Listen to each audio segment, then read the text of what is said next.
Alors maintenant, vous avez fait votre to-do list et pour autant, vous allez voir que si vous répétez tous les jours votre to-do list, eh ben, il y a des actions qui reviennent. Comme par exemple la formation gestion du temps. Ça faisait une semaine et demie qu'elle revenait dans mon emploi du temps. Eh bien, du coup, j'ai fini par la faire aujourd'hui et je vous explique pourquoi j'ai réussi. Parce qu'il y a plusieurs raisons pour lesquelles on procrastine ou on fait de l'auto-sabotage, c'est-à-dire qu'on ne fait pas les actions importantes pour nous. Et on va les voir maintenant.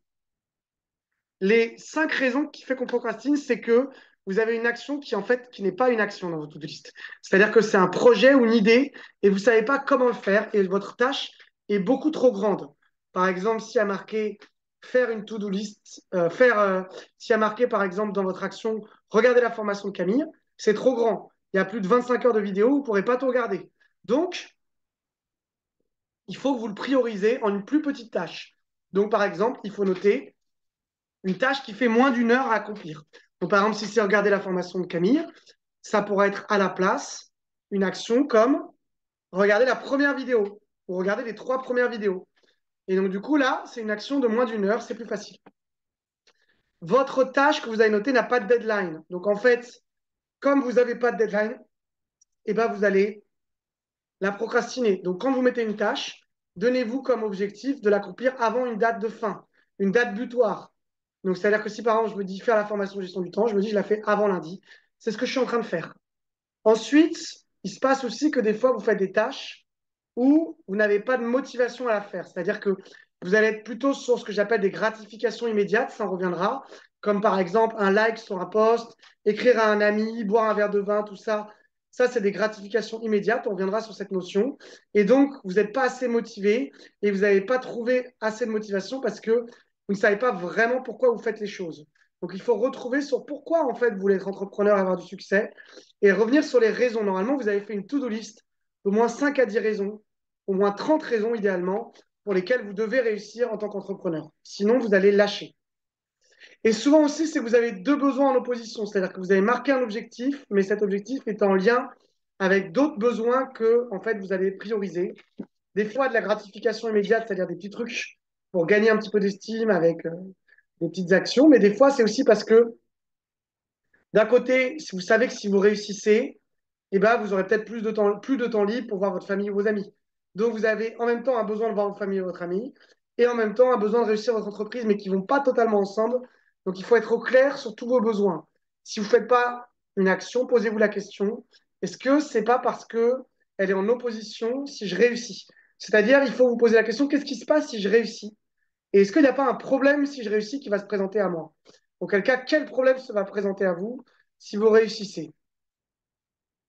Sinon, c'est que vous avez mis trop de tâches dans votre to-do list. Et donc, il faut séparer l'urgent de l'accessoire. Et des fois, vous avez marqué plein de petites tâches qui, en fait, sont des tâches pas du tout importantes parce que la grosse tâche vous fait peur. La grosse action cruciale qui est importante pour votre réussite. Sinon, on revient sur cette peur. Eh bien, il faut que vous vous posiez la question, qu'est-ce qui me fait peur dans cette action-là? Donc voilà, et on viendra sur une méthode aussi pour vraiment gérer son temps, qui est le deep work, c'est-à-dire se donner un temps défini où on fait l'action et on coupe toutes les distractions. Donc ça permet vraiment d'être concentré sur une seule action à la fois. En général, une grosse action qui prend beaucoup de temps et qu'on procrastine pour vraiment l'accomplir. Il faut avoir un pourquoi suffisamment fort, du coup. Il faut apprendre à déléguer ou automatiser si vraiment une action revient 5 à 10 fois. Je vais vraiment me poser la question, est-ce que cette action, je ne la fais pas pour faire plaisir aux autres ou est-ce que je la fais vraiment pour moi?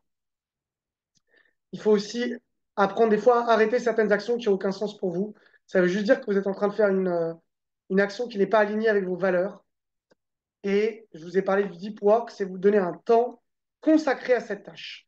Donc, on va revenir sur cette notion de deep work. Vous allez noter une action que vous procrastinez depuis un bout de temps.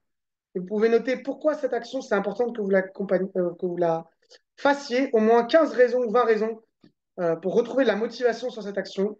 20 raisons qui font pourquoi c'est important d'accomplir cette action. Ensuite, vous allez me noter finalement, si vous réussissiez, qu'est-ce qui se passerait de mauvais pour vous? C'est une question un peu bizarre, mais des fois, ça emmène à comprendre pourquoi vous ne le faites pas. Vous allez noter aussi, est-ce qu'il y a une peur qui se cache derrière le fait de ne pas faire cette action? Et vous allez me noter cette peur.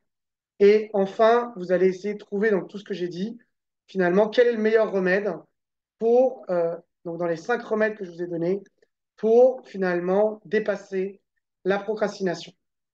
Un des remèdes, c'est que vous allez noter dans votre agenda une deadline à laquelle vous devez faire cette action et vous pouvez noter un temps dédié dans votre agenda où vous refuserez toutes les propositions que vous vous êtes faites ce jour-là pour ne faire que cette action. Donc, c'est-à-dire un jour où vous allez ou glander toute la journée et être confronté à vos peurs et à vos blocages toute la journée sur cette action, ou vous allez réussir à faire cette action. En général, c'est intéressant parce que même si vous ne réussissez pas à faire l'action, le fait de vous être interdit de faire autre chose cette journée-là, ça va vous confronter énormément à tous les blocages qu'il y a pour faire l'action, notamment émotionnelle. Voilà un petit peu comment éviter la procrastination. Faites l'exercice.